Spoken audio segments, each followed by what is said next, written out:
Save the Children.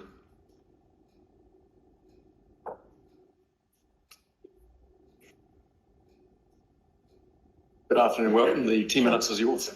Thank you. Given we introduced ourselves so recently, we'll just jump straight in if that's okay. Thank you.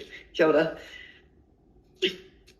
Save the Children has a vested interest in ensuring all children in New Zealand are accorded their rights, including when they are in conflict with the law. The Convention on the Rights of the Child applies to all persons under the age of 18 years.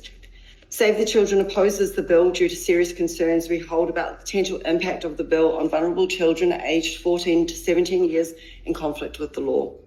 We too want a society where all people can feel safe from crime. We want to see better young people supported away from criminal and harmful behaviour toward better futures. However, we don't believe the punitive measures introduced by the bill are effective in preventing children and young people from committing crime, nor will it support them toward better futures. The evidence shows the opposite. Our position is based on evidence on what works best to prevent children engaging or re-engaging in criminal activities. Further to this, we're deeply concerned that this bill comes hard on the heels of the findings of the Royal Commission of Inquiry into Abuse in State Care and the recommendations of the Royal Commission that strongly oppose the use of outdated punitive youth justice system responses such as military-style detention centres, often referred to as boot camps. Due to serious concerns about the bill, including that it is not evidence-based, it is likely to cause further harm, will not be effective in reducing youth crime or making communities safer, fails to uphold the rights of children and relies on outdated responses that have been tried before, we call for this bill to be withdrawn and that it should not progress past select committee stage. We oppose the establishment of a new young serious offender declaration. It is a highly punitive response that could see higher numbers of children in conflict with the law saddled with a label that has serious criminal connotations and may lead to long-term stigmatisation that pushes children toward rather than away from criminal behaviours. Additionally, the YSO could see higher numbers of children detained in youth justice facilities that are essentially jails for children. The evidence is overwhelming. Children should be directed away from formal criminal justice system and incarceration should always be a last resort. We oppose the establishment of the military-style academies as a youth justice intervention. This is an outdated methodology that has been tried before in New Zealand and has little to no effect in preventing youth offending and may even increase rates of re-offending.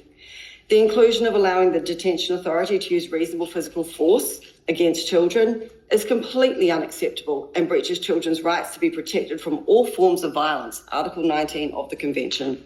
The inclusion poses a real risk that children will be harmed by physical force that in real terms is the use of physical violence to subdue or control a child. There is never a good reason for that.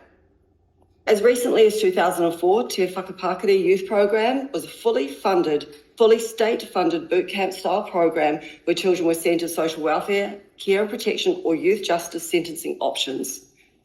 Te Whakapākari claimed to promote drug abuse rehabilitation, self-esteem and skills development, Māoritanga and confidence building, underpinned by military-style discipline. Instead, the children that were sentenced to Te Whakapākari suffered cruel, violent and inhumane treatment, including extreme psychological, physical and sexual abuse. A former Minister of Child and Youth and Family, the Honourable Ruth Dyson, was quoted as saying, "A lot of government money was put into that program and in the end it resulted in the state funding violence and abuse toward children and young people. We urge the government not to repeat mistakes of the past." The recommendations of the Committee on the Rights of the Child in terms of child and youth justice are very clear. Children differ from adults in their physical and psychological development. Such differences constitute the basis of the recognition of lesser culpability and for a separate system with a differentiated, individualised approach. Exposure to the criminal justice system has been demonstrated to cause harm to children, limiting their chances of becoming responsible adults. Child and youth responses are required to uphold children's rights, including when they are in conflict with the law.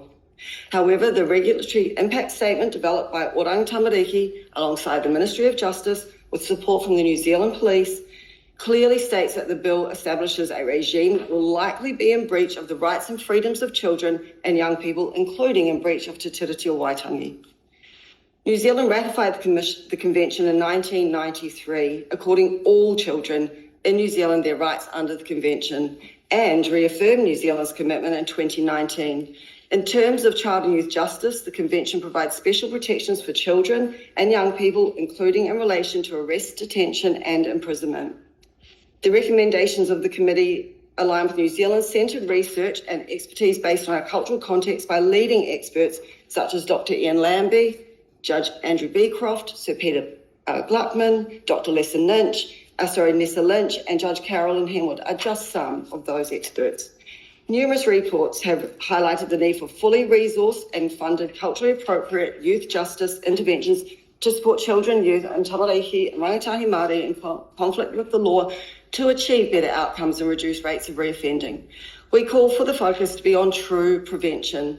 According to research findings by Sir Peter Gluckman, most young offenders are victims themselves, having experienced high rates of criminal abuse, neglect and violence, often from infancy. Strong families matter. Programs and investment to strengthen families, particularly those struggling, is important to ensure good outcomes for children in both the short and long term. Robust family and whānau support, or lack thereof, is known as a driver or as a limiting factor of offending behaviour. Experts recommend early intervention as a means to disrupt pathways into the prison pipeline. There is considerable evidence of ways to address and treat the effects of children's trauma, their abuse, violence, loss and neglect, issues with mental health, substance abuse, learning and literacy difficulties, lack of social, cultural and community engagement and well-being. Investment in YJ responses that are culturally appropriate and effective in supporting children and youth toward positive futures, such as restorative justice programs and rangatahi courts, is crucial. These measures are already being proven in supporting community safety, given the significant decline in youth and child offending over the past decade.